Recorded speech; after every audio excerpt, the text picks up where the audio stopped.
मन को शांत कैसे करे। एक समय की बात है, हिमालय की खाड़ी के किनारे एक छोटे से शांत गांव में राहुल नाम का एक युवा लड़का रहता था। राहुल अपने क्रोधी स्वभाव और चंचल मन के कारण गांव भर में प्रसिद्ध था। उसका मन हर समय विचारों से भरा रहता था। सोचो कि उसके विचारों के तूफान ने उसके मन को एकदम बेचैन कर दिया था। उसके जीवन से शांति मानो गायब हो गई थी और वह हमेशा अपने ही ख्यालों में खोया रहता था और तनावपूर्ण जीवन जी रहा था। उनके अशांत मन और क्रोध के कारण उनके अपने परिवार के सदस्यों और गांव वालों से भी संबंध अच्छे नहीं थे, जिससे वह और भी अधिक अकेला और अपमानित महसूस करने लगा। वह और भी अधिक मानसिक तनाव की स्थिति में चला जाता है। एक समय की बात है, राहुल अपने गांव की गलियों में घूम रहा था। तभी उनकी मुलाकात एक बौद्ध भिक्षु से हुई जो एक पेड़ की छाया के नीचे ध्यान में बैठे थे। बौद्ध भिक्षु के चेहरे से निर्मल शांति की आभा झलक रही थी। इस असीम शांति में राहुल बौद्ध भिक्षु की ओर आकर्षित हुआ। जब राहुल बौद्ध भिक्षु के करीब आया तो उसे अपने आसपास एक सकारात्मक ऊर्जा का एहसास हुआ। भरत को एहसास हुआ कि इस असीम शांति और सकारात्मक ऊर्जा का स्रोत कहीं न कहीं इस बौद्ध भिक्षु के भीतर ही है। इसलिए वह वहीं बैठकर उसकी आंखें खुलने का इंतजार करने लगा। थोड़ी देर बाद जब बौद्ध भिक्षु की आंख खुली तो उसने एक युवा लड़के को अपने सामने बैठा पाया, जो बहुत तनावग्रस्त और नकारात्मक भावनाओं से भरा हुआ लग रहा था। राहुल ने बौद्ध भिक्षु की ओर उदार भाव से देखा और बहुत विनम्रता से कहा, मालिक, मेरा मन बहुत अशांत है और मेरे मन के विचार मुझे खाए जा रहे हैं। मुझे एक पल के लिए भी शांति महसूस नहीं होती। क्या आप मुझे सिखा सकते हैं कि मैं अपने अशांत मन को कैसे शांत करूं?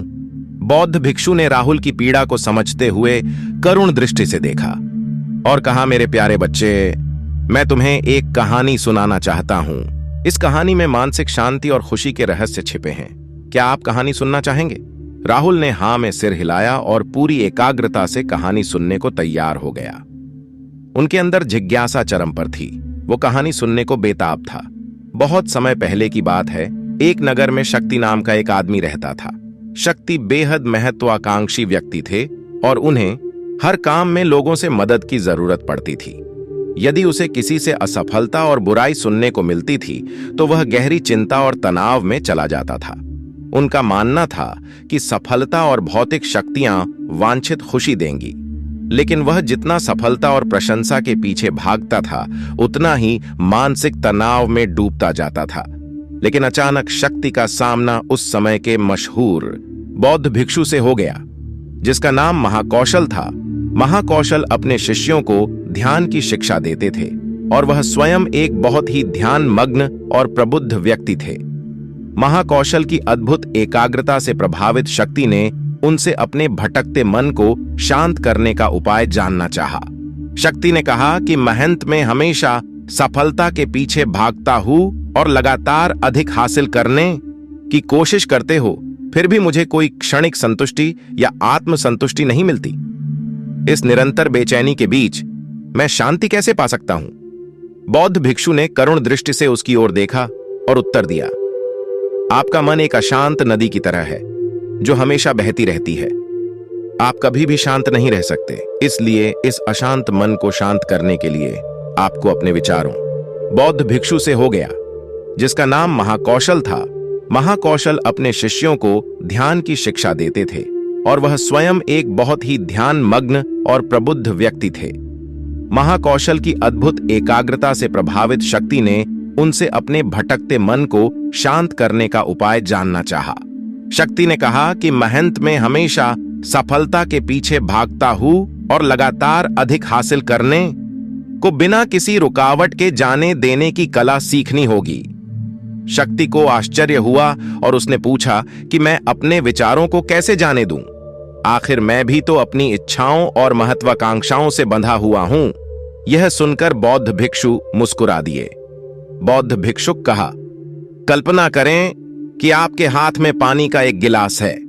अब आप इसे जितनी देर तक पकड़कर रखेंगे यह उतना ही भारी होता जाएगा, और अगर आप इसे काफी देर तक पकड़े रहेंगे तो आपके हाथ में दर्द होने लगेगा। लेकिन अगर आप उस पकड़ को ढीला कर दें और छोड़ दें तो आपका बोझ खत्म हो जाएगा। राहुल ने पूरी कहानी और उसका संदेश ध्यानपूर्वक सुना। वह समझ गया कि अपने विचारों और इच्छाओं से चिपके रहने से उसका बोझ बढ़ जाता है और अंदर ही अंदर अशांति पैदा कर देता है। अब राहुल को कहानी का अंत सुनने की उत्सुकता से प्रतीक्षा थी। कहकर बौद्ध भिक्षु ने कहानी जारी रखी। एक बौद्ध भिक्षु की बात मानकर शक्ति ने विचारों को त्यागने का अभ्यास शुरू कर दिया। वह बिना किसी पूर्व निर्णय के अपने विचारों और भावनाओं को आते और जाते देखता था। अब उसने विचारों को पकड़ना बंद कर दिया था। विचार उठते थे और अपने आप चले जाते थे। धीरे धीरे उसे यह एहसास होने लगा कि उसकी इच्छा और भावना ही सभी दुखों का कारण है। जैसे जैसे शक्ति ध्यान में गहरे उतरते गए, उन्होंने पाया कि वर्तमान में जीना ही आंतरिक शांति का एकमात्र स्रोत है। वह खुद को वर्तमान में स्थापित करके अपने मन की निरंतर बकवास से छुटकारा पा सकता था। धीरे धीरे शक्ति का मन एक शांत झील की तरह हो गया जो बाहरी दुनिया को अपने अंदर प्रतिबिंबित करती है। उन्होंने जीवन की सादगी में संतोष को अधिक महत्व दिया और भौतिक संपत्ति के प्रति अपना लगाव छोड़ दिया। जैसे ही शक्ति में ऐसे बदलाव की खबर लोगों के बीच फैली, दूर दूर से लोग मार्गदर्शन लेने आने लगे। लोगों को विचारों को मुक्त करने की कला सिखाना और उन्हें अपने भीतर शांति खोजने के लिए मार्गदर्शन करना, वह लोगों के बीच शांति और ज्ञान का प्रतीक बन गया। शक्ति और साधु की कहानी समाप्त कर महाकौशल बौद्ध भिक्षु कुछ देर के लिए चुप हो गए ताकि इस कहानी का अर्थ राहुल के मन में अच्छी तरह बैठ जाए। राहुल ने बौद्ध भिक्षु की ओर देखा तो उनकी आंखों में अब एक नई समझ दिखाई दे रही थी। राहुल ने धीरे से कहा कि मुझे इस कहानी में ज्ञान दिखता है, लेकिन मैं इसे अपने जीवन में कैसे लागू करूं? मैं अपने अशांत मन को कैसे शांत कर सकता हूं?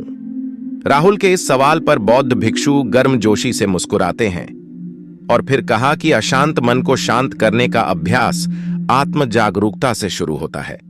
अपने भीतर उठने वाले विचारों का निरीक्षण करने के लिए प्रतिदिन कुछ समय निकालें। उन भावनाओं पर ध्यान दें जो आपके मन में आती हैं और देखें कि वे कैसे आती हैं और आकाश में गुजरते बादलों की तरह चले जाएं। राहुल ने आंखें बंद कर लीं और बौद्ध भिक्षु के कहे अनुसार अपने विचारों का अवलोकन करने लगे। जैसे ही उसने अपने भीतर उठने वाले विचारों पर ध्यान देना शुरू किया, उसे इसका एहसास हुआ। उसे अपने अंदर चिंता और इच्छाओं की एक निरंतर धारा बहती हुई महसूस हुई। सिर्फ एक एहसास ने ही उसे एक अद्भुत शांति का एहसास कराया। उन्हें यह भी एहसास हुआ कि यह सभी विचारों और भावनाओं से अलग है। बौद्ध भिक्षु ने आगे कहा कि जैसे शक्ति ने खुद को सभी मोह माया से अलग कर लिया था, वैसे ही अपने मन को अशांतकारी विचारों और भावनाओं से मुक्त करने का अभ्यास विकसित करो। बिना किसी पूर्वाग्रह के विचार को वैसे ही स्वीकार करें जैसे वह आता है और फिर धीरे धीरे उन्हें जाने दें और अपना ध्यान वर्तमान क्षण पर केंद्रित करें। लेकिन राहुल ने टोकते हुए कहा कि अगर विचार और भावनाएं इतनी मजबूत हैं तो क्या होगा? बौद्ध भिक्षु ने कहा, यह बना रहता है और मन को छोड़ने से इनकार करता है। बौद्ध भिक्षु ने राहुल की बात से सहमति जताते हुए सिर हिलाया और कहा, ऐसे कई मौके आएंगे जब आपके मन में सवालों का बवंडर चल रहा होगा। जब आपका दिमाग आपकी बात ही नहीं सुनेगा तो ऐसे में आपको अपनी सांसों की ताकत पर विश्वास करना होगा। एक बार फिर भिक्षु ने राहुल से कहा, अपनी आंखें बंद करो और अपनी सांसों पर ध्यान केंद्रित करने के लिए अपने पेट को ऊपर उठता हुआ और मथता हुआ महसूस करें। बौद्ध भिक्षु ने बताया कि जब भी आपका मन अशांत हो तो तुरंत अपनी सांसों पर लौट आएं। सांस की वाद्य गति आपको तुरंत वर्तमान के चरणों में वापस खींच लेगी और आपको शांति का अनुभव कराएंगी। एक बौद्ध भिक्षु के निर्देशानुसार आने और जाने वाली सांसों पर ध्यान केंद्रित करने का प्रयास करें। इस छोटे से व्यायाम से उन्हें मानसिक शांति का अनुभव हुआ। उसे याद आया कि उसकी सांसें हमेशा उसके साथ थीं, जो उसे वर्तमान क्षण की याद दिलाती थीं, आराम और शांति लाती है। राहुल के इस विकास को देखकर बौद्ध भिक्षु मंद मंद मुस्कुराए और बोले, मेरे प्रिय, बेचैन मन को शांत करना एक ऐसा अभ्यास है जिसमें बहुत प्रयास और दृढ़ इच्छा शक्ति की आवश्यकता होती है, क्योंकि लगातार व्यायाम से मांसपेशियां मजबूत होती हैं। उसी तरह नियमित अभ्यास से मन भी शांत होता है। स्वीकृति में सिर हिलाते हुए इस बौद्ध भिक्षु को धन्यवाद देते हुए उन्होंने वादा किया कि आज से वह अपने अशांत मन को शांत कर सकेंगे और अपनी गैर शक्तियों को मुक्त कर सकेंगे। बौद्ध भिक्षु ने राहुल के कंधे पर हाथ रखकर कहा, मुझे आपकी क्षमता पर बहुत भरोसा है और आपको जल्द ही आंतरिक शांति मिलेगी। लेकिन याद रखें कि यह आसान नहीं होगा, लेकिन अगर आप दृढ़ इच्छा शक्ति और खुले दिल से प्रयास करेंगे तो आप निश्चित रूप से वह शांति पा लेंगे जो आपके अंदर है। उस दिन से राहुल अपने अशांत मन को शांत करने का प्रयास करने लगा और हर दिन ध्यान करने के लिए एक अलग समय निर्धारित किया। उसने अपने मन में उठने वाले विचारों को बिना किसी रोक टोक के जाने दिया और अपनी सांसों के जरिए खुद को वर्तमान में बनाए रखने की कोशिश की। समय के साथ अभ्यास करते हुए राहुल को अपने अंदर शांति का अनुभव हुआ। जैसे जैसे समय बीतता गया, राहुल को ज्ञान और शांति का स्रोत कहा जाने लगा। जैसे जैसे समय बीतता गया, भरत को ज्ञान और शांति का स्रोत कहा जाने लगा। ग्रामीण अपने अशांत मन को शांत करने के लिए राहुल के पास आने लगे। बौद्ध भिक्षुओं के शिक्षक दूसरों की मदद करते समय आत्म जागरूकता की शक्ति साझा करते हैं। बौद्ध भिक्षु आंतरिक शांति पाने की शिक्षा देते हैं। इसके साथ ही उन्होंने अपनी सांसों पर ध्यान देने और अपने विचारों को मुक्त करने की कला भी सिखाई। ऐसे निवासियों का विकास हुआ और उन्हें मन की अमूल्य शांति मिली। बौद्ध भिक्षु की शिक्षाओं और राहुल द्वारा संचालित अभ्यास के माध्यम से विचारों को त्यागने और वर्तमान में जीने की कला दूर दूर तक फैल गई। उन्होंने कई लोगों की जिंदगी बदल दी और जैसे जैसे समय बीतता गया, उनकी जिंदगी और भी बदलती गई। राहुल का शांत प्रभाव उसके गांव की सीमाओं से परे तक फैला हुआ था। आसपास के गांवों और शहरों से लोग राहुल के परिवर्तन की कहानी सुनते थे, उनसे सलाह लेने आते हैं। मन के बोझ तले दबे लोगों के लिए राहुल आशा की किरण बन गया। राहुल की शिक्षाएं केवल ध्यान और प्रवचन तक ही सीमित नहीं थीं, बल्कि वह रोजमर्रा के काम जागरूकता के साथ करने पर ज्यादा जोर देते थे। वह लोगों को अपनी भावनाओं के प्रति जागरूक रहने की याद दिलाते थे।